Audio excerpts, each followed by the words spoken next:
Bismillahirrahmanirrahim. Alhamdulillah wassalatu wassalamu ala Rasulillah wa ala alihi wa sahbihi wa man walah wa ashhadu an la ilaha illallah wahdahu la syarika lah wa ashhadu anna Muhammadan abduhu wa rasuluhu amma ba'd. Ma'asyiral ikhwah muslimin wal muslimat rahimani wa rahimakumullah. Melanjutkan apa yang telah disampaikan di sesi yang pertama, Nabi sallallahu alaihi wa ala alihi wasallam dalam menerapkan pendidikannya secara khusus kepada anak-anak, beliau memiliki uslub atau metode pendekatan tersendiri.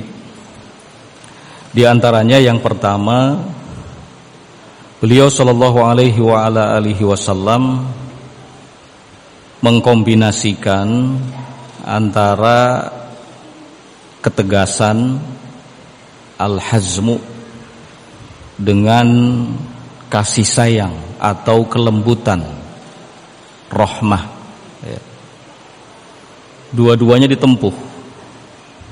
Ketegasannya mengandung rahmat, kelembutan, tapi kelembutannya pun mengandung ketegasan. Beliau sallallahu alaihi wa ala alihi wasallam senantiasa memberikan arahan kepada anak-anak itu dengan penuh kecintaan. Daripada melarang secara langsung, maka beliau sallallahu alaihi wasallam lebih memilih untuk memberikan arahan. Tapi arahannya arahan yang penuh dengan cinta. Seperti misalnya saat ada anak yang makan, kemudian maka tangannya kesana kemari ngacak makanan, lalu makan dengan tangan kirinya. Rasul sallallahu alaihi wasallam mengatakan kepadanya, "Kul samillah, kul biyaminik, kul mimma yalik." Makan dengan membaca bismillah, makan dengan tangan kanan, makan makanan yang terdekat denganmu. Jangan ngacak makanan.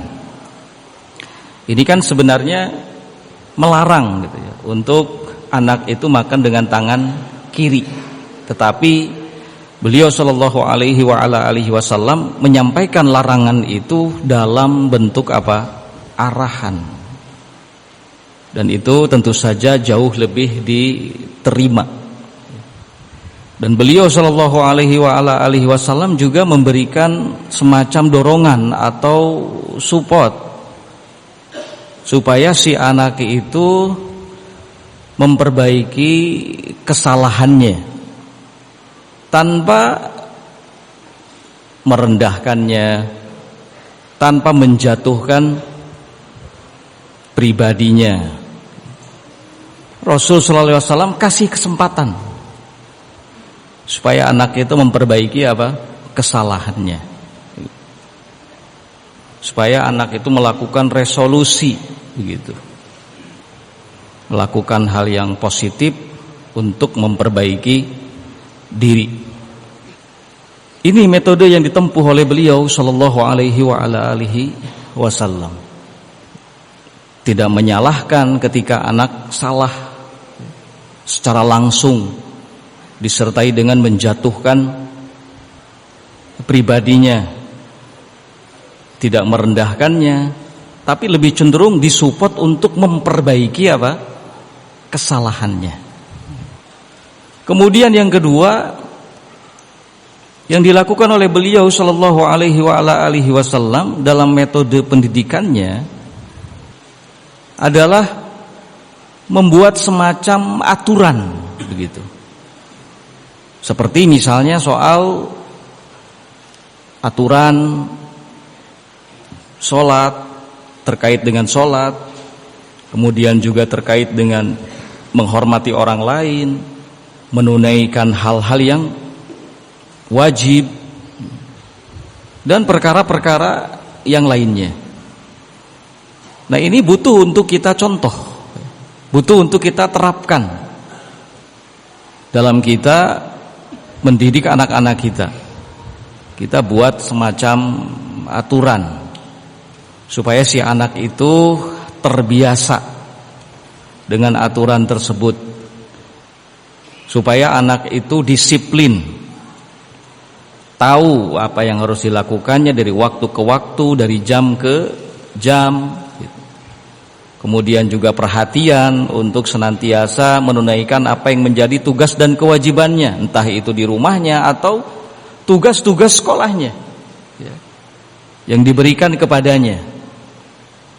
Nah, jadi intinya orang tua itu harus proaktif. Rasulullah SAW mengajarkan kepada kita secara tidak langsung untuk itu. Kita sebagai orang tua harus proaktif, membimbing, memberikan arahan. Seperti tadi diantaranya mengkombinasikan antara ketegasan dan juga kelembutan. Karena sangat disayangkan ada orang tua yang cenderung menitip beratkan pada ketegasan, gak ada kelembutan sama sekali. Dari waktu ke waktu itu cara mendidiknya keras, tegas, sampai-sampai si anak itu nyaris tidak diberikan kesempatan untuk bermain misalnya, untuk beristirahat. Anak ditekan terus, kamu harus belajar. Padahal enggak harus seperti itu juga. Kita juga harus memberikan kesempatan kepada anak. Dan sebaliknya ada juga yang cenderung lembut, lebih ke terlalu memanjakan si anak gitu. Sampai salah pun dibiarkan.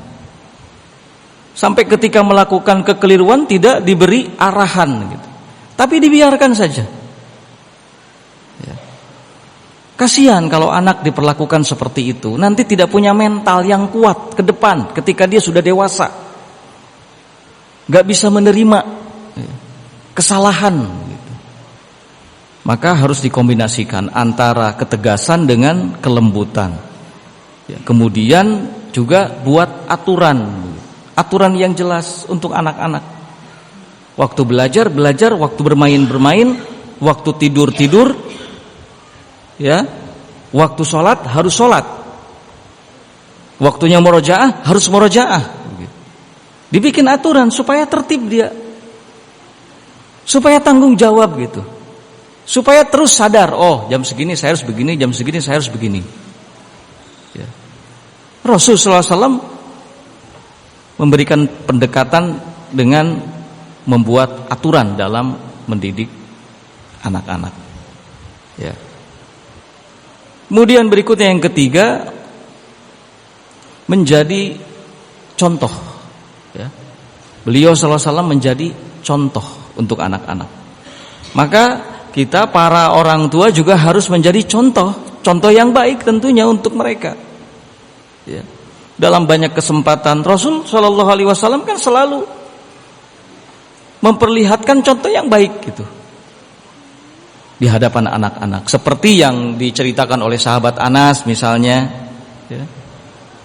Rasul SAW itu kalau ketemu anak-anak kecil tidak sungkan untuk mengucapkan salam kepada mereka. Jadi kan pendidikan. Jadi Rasul SAW mengucapkan salam kepada mereka itu memberikan contoh gitu. Seperti ini seharusnya kalau ketemu antara satu dengan yang lain, memberi apa? Salam. Maka orang tua sudah seharusnya menjadi figur, karena walau bagaimanapun orang tua itu yang paling banyak waktunya bersama dengan anak-anaknya. Jadi pengaruhnya sangat besar. Makanya yang perlu disalahkan ketika kita melihat sesuatu yang kurang terpuji yang dilakukan oleh anak, pertama-tama adalah kita sebagai orang tuanya. Jangan dulu mencari kambing hitam gitu. Mungkin karena saya ini ya. Maka sebagai orang tua kita harus terus memperbaiki diri. Dan para ulama pun kan mengatakan seperti itu. Kesolehan orang tua itu sangat berpengaruh pada kesolehan anak ya. Ini tidak boleh untuk kita kesampingkan. Kalau kita ingin mendidik anak-anak kita menjadi anak-anak yang solih dan solihah, ya kita juga harus berusaha menjadi pribadi yang soleh, pribadi yang solihah. Bagaimana mungkin kita mengarahkan anak untuk melakukan A, B, dan C sementara kita tidak, atau kita malah melanggarnya, atau kita malah melakukan hal yang bertolak belakang dengan apa yang kita arahkan kepada anak-anak kita ya. Sampai kapanpun kita nggak akan pernah berhasil mendidik anak kalau seperti itu ya. Karena yang pertama kali dilihat, yang pertama kali diserap, yang pertama kali direkam oleh anak-anak itu adalah tindak tanduk kita di rumah sebagai orang tua. Kita suruh, nah siap-siap sholat, sementara kita santai main HP. Coba anak-anak disuruh untuk siap-siap sholat, sementara kita orang tuanya masih asik mengoperasikan handphone. Jangan dikira ini tidak membekas, ini akan membekas pada diri anak. Maka jadilah qudwah yang baik, contoh yang baik, sebagaimana Rasulullah SAW menjadi contoh yang baik ya. Laqad kana lakum fi Rasulillahi uswatun hasanah. Sungguh telah ada untuk kalian dalam diri Rasul SAW contoh yang baik.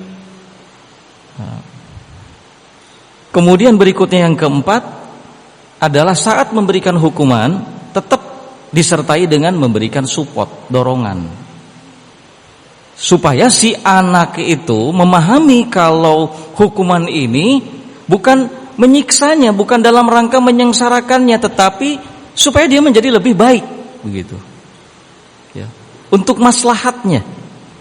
Makanya kalau menghukum jangan cuma menghukum doang, tapi harus juga disertai dengan apa?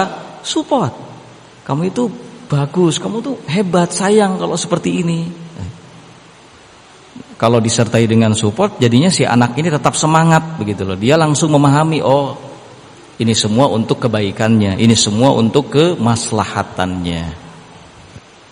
Ikhwatal kiram rahimani wa rahimakumullah. Selanjutnya yang kelima adalah al-murunah. Apa yang dimaksud dengan al-murunah? Al-murunah itu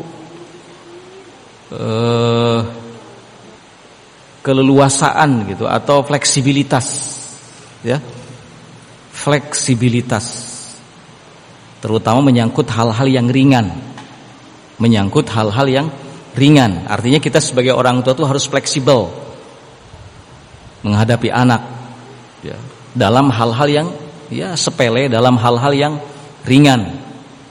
Nah, luwes begitu loh ya, keluwesan, harus luwes. Artinya tidak setiap kesalahan yang dilakukan anak itu harus dihukum. Terkadang kita perlu untuk berpura-pura tidak tahu atas kesalahan yang dilakukannya. Tapi ingat, ini menyangkut kesalahan-kesalahan yang ringan. Ini penting kita ketahui ya. Karena tidak sedikit orang tua yang anak itu melakukan kesalahan-kesalahan yang ringan tapi luar biasa. Ya, anak itu mendapatkan hukumannya, dimarahi habis-habisan. Ya, padahal ya kesalahannya kecil dan ya menyangkut hal-hal yang sepele. Misalnya kita di rumah mungkin ada tempat khusus penyimpanan handuk begitu kan. Setelah dipakai handuk simpan di tempatnya. Suatu waktu kita dapati anak kita ini pakai handuk ya, ngambil dari tempatnya kemudian tidak disimpan lagi di tempatnya. Itu kan kesalahan ringan. Tapi sebagian orang tua itu ketika melihat yang kayak gitu saja sudah marah gitu. Luar biasa marahnya. Kamu ini kayak tidak pernah diajari. Bukannya sudah dikasih tahu handuk itu di sana simpannya, bukan di sini. Kamu harus tertib jadi orang. Gak boleh seperti itu ya. Tidak setiap kesalahan itu harus diberi apa? hukuman. Terkadang kita sebagai orang tua sekali lagi perlu untuk berpura-pura tidak tahu. Bukan artinya kita biarkan kesalahan itu, enggak. Tapi ada cara yang lebih tepat daripada sekedar menghukum. Apa itu? Ajak komunikasi, bicara padanya dengan baik. Ya. Jangan sedikit-sedikit dihukum anak, sedikit-sedikit disikapi dengan keras.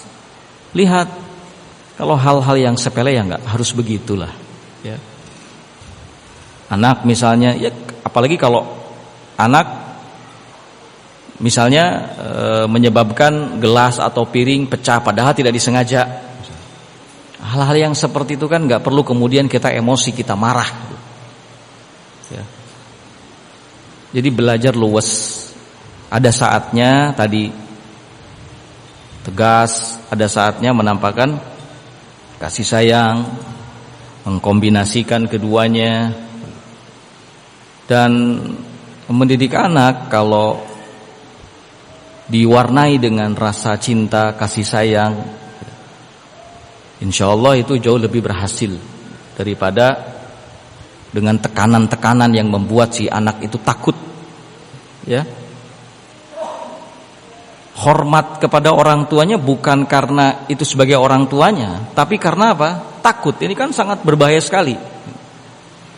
Makanya sebagai orang tua harus pinter-pinter, ya, harus sabar memang. Nah, ikhwatul kiram rahimani wa rahimakumullah, berikutnya yang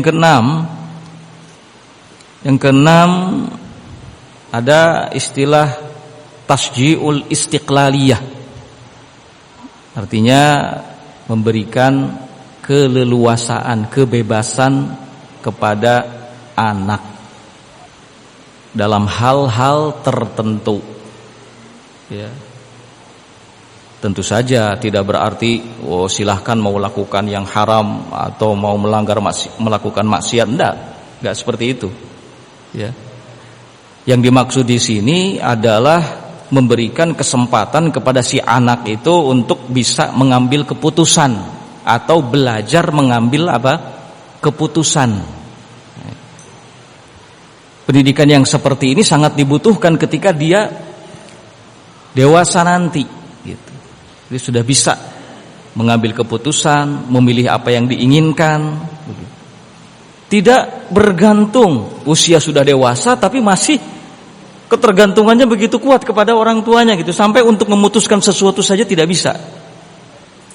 Ya. Kenapa sampai terjadi seperti itu? Karena sejak kecil tidak dididik, ya, tidak diberi kesempatan untuk belajar mengambil keputusan. Nah, pendidikan ini, ya, atau pendekatan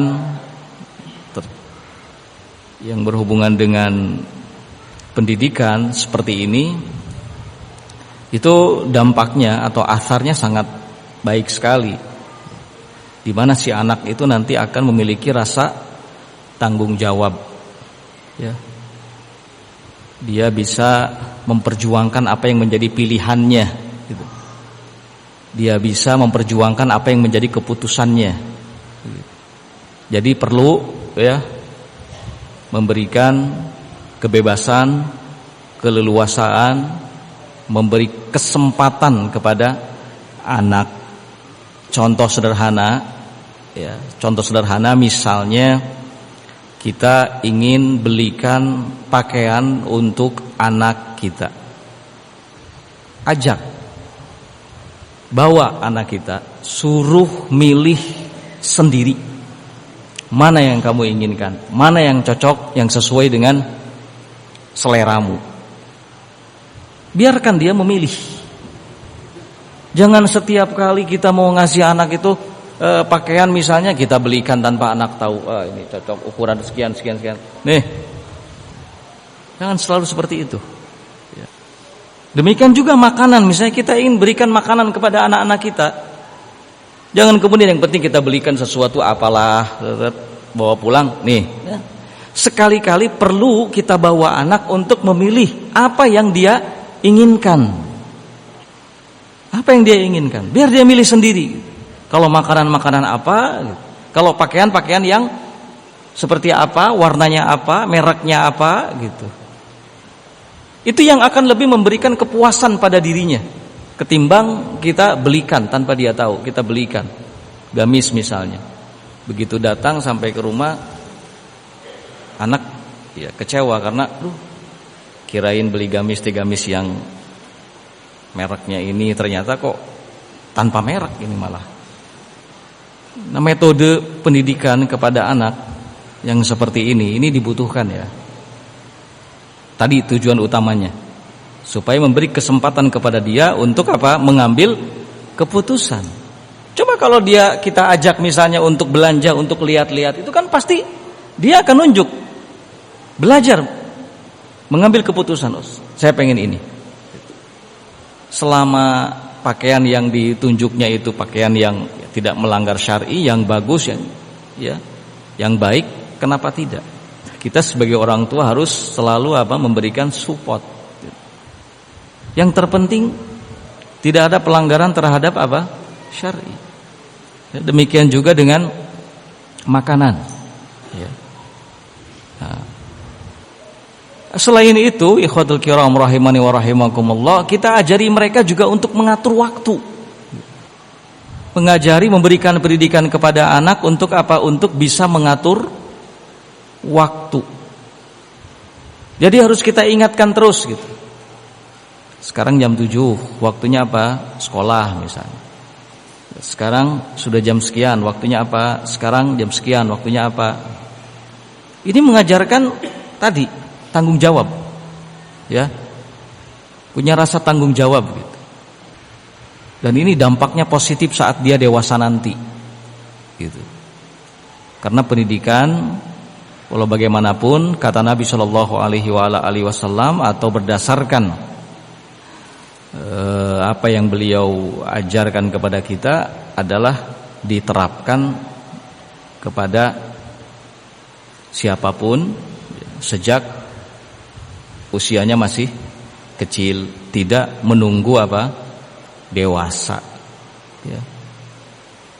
Nah itu tadi diantaranya uslub-uslub atau metode Nabi Sallallahu Alaihi Wasallam dalam memberikan pendidikan kepada anak. Ya, kita ulangi, yang pertama adalah menyatukan atau mengkombinasikan antara ketegasan dan kelembutan, kasih sayang. Penting ini ya. Jangan tegas terus, jangan juga terlalu lembut terus, tapi kombinasikan. Kemudian yang kedua, membuat aturan yang jelas. Yang ketiga, menjadi contoh, menjadi panutan. Lalu yang keempat, memberi support ya ketika kita memberi hukuman atas kesalahan yang dilakukan oleh anak. Lalu yang kelima adalah keluasan atau fleksibilitas ya. Artinya tidak setiap kesalahan yang dilakukan oleh anak itu mesti dihukum. Ada cara lain yang lebih efektif untuk menyadarkan dia bahwa yang dilakukannya adalah kesalahan, dan sekaligus supaya dia berupaya memperbaikinya. Nah, dan yang terakhir adalah memberi kebebasan atau keleluasaan. Ya. Tujuannya memberikan kesempatan kepada anak untuk bisa mengambil keputusan. Ikhwatal kiram rahimani wa rahimakumullah, bagi kita para orang tua, kaitannya dengan pendidikan anak, banyak hal yang harus kita ketahui, kita cermati. Jangan sampai salah langkah. Ya. Ketika kita sudah memberikan pendidikan yang baik kepada anak-anak kita di rumah, kemudian juga di ma'had, di lembaga-lembaga pendidikan.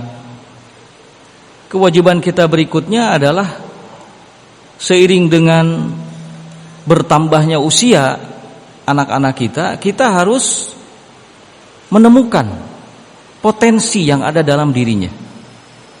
Menemukan potensinya, memahami potensinya, kemudian berusaha untuk membantu mengembangkan potensinya. Ya. Supaya ketika si anak sudah tidak lagi mondok, dalam artian sudah lulus, kita tidak kebingungan sebagai orang tua. Ya. Tinggal mensupport si anak sesuai dengan potensi yang ada pada dirinya. Karena anak itu dari satu ke yang lainnya berbeda-beda. Jadi jangan sampai kita itu memaksa anak untuk mengikuti apa yang kita inginkan. Kita yang harus mengikuti apa yang menjadi keinginan si anak. Maka ketika dia mulai nampak dewasa, akan terlihat keadaannya. Kalau misalnya anak kita dari segi akademik, di sekolahnya, di ma'hadnya, ya, di lembaga pendidikannya itu cerdas, pinter, mampu menyerap pendidikan dengan baik, senang menghafal. Ini kan ada potensi, ini anak jurusannya nanti jadi guru, jadi ustadz, begitu. Ya. Nah, kita perlu untuk apa? Mensupportnya terus. Ya. Nah, kalau kita kemudian mendapati anak misalnya, anak kita tidak siap untuk itu, ya, nggak mampu untuk itu. Kalau menurut bahasa Ibnu Qayyim itu nggak siap untuk menghafal berbagai macam disiplin ilmu, tidak siap dirinya menerima pelajaran, ya, yang menyangkut berbagai macam disiplin ilmu. Tapi ada potensi lain dalam dirinya. Misalnya ada bakat terpendam. Anak ini senangnya misalnya bongkar pasang sepeda, ya, atau ada kecenderungan senangnya itu melihara ayam atau melihara kambing atau yang lainnya misalnya. Maka kita sebagai orang tua ya, perlu memahaminya. Perlu memahaminya. Kita harus support dia dalam hal itu. Jangan dipaksa untuk terus belajar supaya jadi ustadz. Nggak akan bisa. Jadi kalau misalnya anak kita putus dari ma'had, memang usianya sudah besar, 16 tahun, 17 tahun, sudah jenuh mondok. Tapi ada bakat dalam dirinya, seperti bakat-bakat yang disebutkan tadi. Maka kita sebagai orang tuanya jangan pernah kemudian berpikiran gagal dalam mendidiknya. Tidak. Selama sekian tahun dia di pondok, dari mulai anak kecil, dari usia ya mungkin 7 tahun gitu ya, sampai 15 tahun di pondok, itu sudah keberhasilan yang luar biasa. Alhamdulillah, patut untuk kita syukuri. Ingat, anak itu akan terus berkembang pemikirannya. Kita sebagai orang tua itu akan melihat potensi yang ada dalam dirinya seiring dengan perkembangan apa? Usianya. Oh, ini anak begini. Oh, ini anak punya bakat ini sepertinya. Punya bakat itu sepertinya. Di situ kita peran orang tua untuk apa? Memberikan support. Jadi jangan memaksa anak mengikuti apa yang kita inginkan. Ya. Kalau seandainya kita arahkan sesuai dengan apa yang menjadi keinginan anak, misalnya dia senang tadi, punya bakat tadi yang disebutkan, terus kita support, insya Allah dia akan senang, dia akan betul-betul bersungguh-sungguh, ya, mendalami itu. Siapa tahu ke depan akan menjadi pebisnis yang handal, ya, bandar ini, bandar itu misalnya. Tidak jadi masalah. Yang terpenting dia salafi. Dia nggak akan putur. Dia akan tetap menjaga sholatnya. Dia akan tetap menjaga taklim. Selama sekian tahun dia mondok itu akan berpengaruh pada dirinya. Asalkan yang menjadi potensinya itu kita support sebagai orang tua gitu. Jangan sampai tidak sinkron antara keinginan anak dengan keinginan orang tua. Orang tuanya memaksa dia untuk terus belajar mondok supaya jadi ustadz, sementara anaknya nggak siap untuk itu. Akhirnya apa? Berontak si anak. Futur yang terjadi. Ya. Makanya saya ingin selalu mengingatkan, jangan pernah merasa gagal dalam mendidik anak ketika anak kita sudah dewasa, terus malas mondok. Tapi kok malah senengnya tadi seperti tadi yang disebutkan, seneng miara ikan hias misalnya, seneng mengoleksi ini dan itu, seneng bikin gambar-gambar desain masjid, desain rumah apa segala macam misalnya, support di situ. Siapa tahu dia nanti jadi arsitek, ya, arsitek yang hebat, arsitek besar. Manfaat untuk dakwah, ya kan? Nah ini yang kadang-kadang kita sebagai orang tua ya, kurang memahami. Kita sebagai orang tua terlalu ideal, ya, terlalu egois. Gak boleh begitu. Kalau semuanya jadi ustadz juga, ya kurang baik juga, ya kan? Semuanya jadi ustadz, terus mad'unya siapa gitu. Semuanya jadi ustadz, terus yang mensupport, ya, mensupport pendidikan, mensupport sarana prasarana siapa gitu. Kan butuh orang-orang yang memang mapan bisa melakukan itu. Sekarang saatnya, ya, kita sebagai orang tua untuk lebih cermat, ya, memperhatikan anak, gitu. Perkembangannya dari waktu ke waktu, terus potensinya dari waktu ke waktu. Potensi itu kan kemampuan yang terpendam, gitu. Nah itu kan perlu digali, perlu diketahui, gitu. Ya. Kalau basic agama, alhamdulillah sudah kita tempuh, ya kan? Insya Allah punya kekuatan akidah yang baik, ibadah yang baik, ngerti mana yang halal, mana yang haram, paham. Walaupun misalnya di ma'hadnya, ya kalau dari segi prestasi anjlok terus, secara nilai itu ya nomor 1 dari belakang, dari bawah. Tapi pemahaman dia, pengetahuan dia, kalau ini haram, ini halal, ini tidak boleh, ini boleh, itu sudah tahu, itu sudah alhamdulillah. Mengerti, oh ini sunnah, ini bid'ah, ya, ini hizbi, ini salafi. Itu sudah jadi modal yang besar sekali sebenarnya, patut untuk kita syukuri. Saya yakin kok anak-anak hatta misalnya masih banin, ya, kecil-kecil, kalau ditanya misalnya hukum ini bagaimana, yang haram misalnya, yang tidak boleh, pasti menjawab tidak boleh, haram. Bermain musik, menyanyi bagaimana? Enggak boleh, itu haram. Ya. Kalau mengerjakan perbuatan ini yang tidak dicontohkan oleh Nabi, boleh enggak? Pasti jawabnya enggak boleh. Itu kan sudah Masya Allah gitu. Tertanam dalam dirinya pemahaman yang baik tentang agama. Itu patut untuk kita syukuri. Ya. Terus selagi dia ada di usia sekolah, kita support untuk itu, untuk belajar. Sambil kita lihat potensi yang ada pada dirinya. Siapnya kemana ini? Jalurnya kemana ini? Arahnya kemana ini anak ini? Karena masing-masing anak itu akan terlihat kok. Kalau dari awal perjalanannya sudah Masya Allah gitu, bagus secara akademiknya, pemahaman terhadap pelajarannya bagus, hafalannya bagus, ininya bagus, dan seneng gitu loh belajar, nggak malas-malas, semangat belajar. Ini insya Allah gitu. Kedepannya seperti yang kita harapkan. Penting untuk kita support. Ya.